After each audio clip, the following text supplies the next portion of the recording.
people they are now going back kumashoko aitaugwa naBombshell Geza panapa vachiva vachimanyora pamapictures evakomana vanachina Masa nevakomana vakagara muPolitburo on Wednesday. Panguva ino zvanyatsoratidza kuti mukomana unzi Bombshell mashoko aitaura aiva very powerful.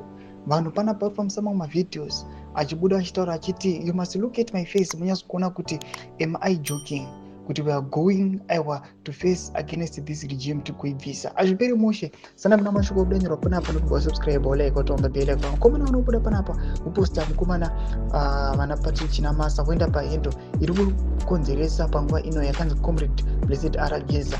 Vobuda achitaura mashoko akabutaurwa naBombshell Geza achiitwa an interview nevakomana HSTV obudanyora achiti there is no more unity in ZANU-PF at the moment.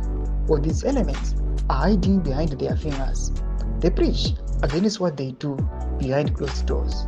We need to end all this nonsense, and we will do that, and we want to revive our closer party because it has been hijacked. Mashoko atikona kuti panguva ino vanhu vanyatsokona kuti mashoko angotaurwa naBombshell Geza ndozvinotoitika panguva tachinzi vakomana vanofamba vachinopreacha vachiti isusu vision 2030 development anti-corruption zvese zvavari kutaura, but kuri kunzi behind the doors, inside the closed doors panapa vakomana vari kuuya vachinoita sezvavari kutaura vachiti izvi hatizviitika ndezvi hatizvidi, but kumasuro uku kuri kuona kunzi vakomana ndo zvavari kutopusha vachitoita. Mashoko panapa tiri kuona kuti mukomana unzi Bombshell vanhu vari kuti mungazama kuita zvamungaita but you cannot delete him.